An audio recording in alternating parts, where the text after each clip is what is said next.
Jarvis, I want to say it's nice to meet you in person. We've talked via email and telephone quite a few times, so. Oh, yeah, didn't I connect you two? Oh, well, Kelly and I go way back. We go way back. Like when I was Connected you a with somebody, probation parole though. officer, so. Connected you with somebody, okay. You did, so, I was thinking but it's about- nice to meet you in person, okay? It's been like 7 years, so. Yeah, it has been actually. So I used to work for a company called Cutler Point and Mid-American Growers. And what they were was a greenhouse. They supplied all the flowers that you would buy at Walmart, Lowe's, those types of organizations, okay? So it was hard work, okay? They had a 40-acre greenhouse in Paris, Kentucky. They owned a 90-acre greenhouse in Granville, Illinois. These people were doing hard work. You're standing on concrete 10, 12 hours a day, Saturdays and Sundays. It was not easy work, okay? Trying to hire people in at $9 an hour. That's what our starting pay was for individuals coming in.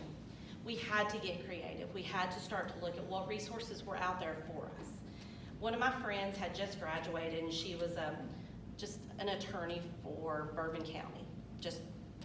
And I was talking to her and I said, you know, this is getting really hard. I don't know what we're gonna do.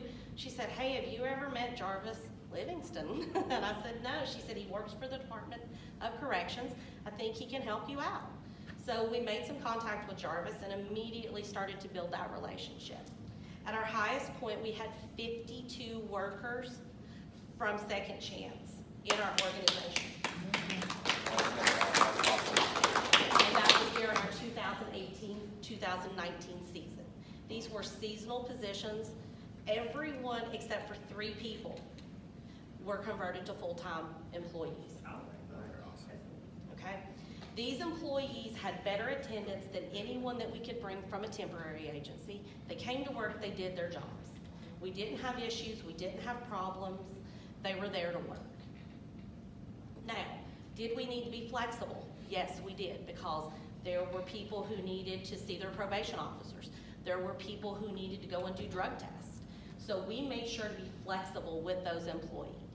And what we did to make sure that, you know, they weren't lying to us and they weren't abusing the situation is we would just tell them, we need a note. Wherever you go, make sure that you bring us some information back. That way we know that's where you're going.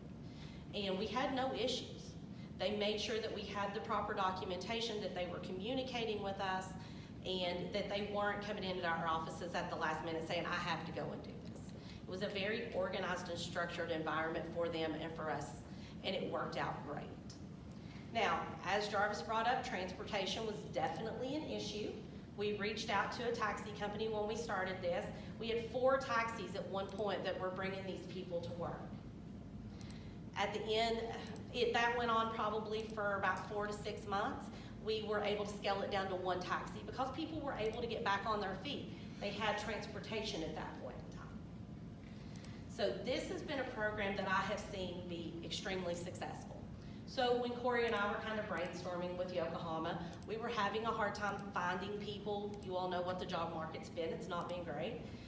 No, I made a list of things that I had seen work and things that I had done in the past. I've met with Mike Riley, in his group, and I said, you know, we used to do Second Chance. This is my experience with this.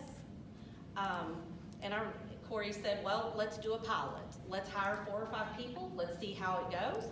We've hired those 5 people. I checked yesterday as far as their attendance. We have 1 attendance issue that I'm going to be following up with him today to see what's going on. But the 4 got glowing reviews from their supervisor, and we seem to be on track. So I really hold this program close to my heart. I think it's great for the community. I think it's a way to give back. I think it's an opportunity to allow people to provide for themselves and their families. And it's not necessarily something that all companies want to do. But I've seen it be successful, and I've seen hard work come from, you know, people that have been incarcerated. They just want to get back into the workforce and be able to be treated like anyone else. Okay, so that's kind of my spiel. Do you guys have any questions or concerns or anything that you'd like to address about my experience with this?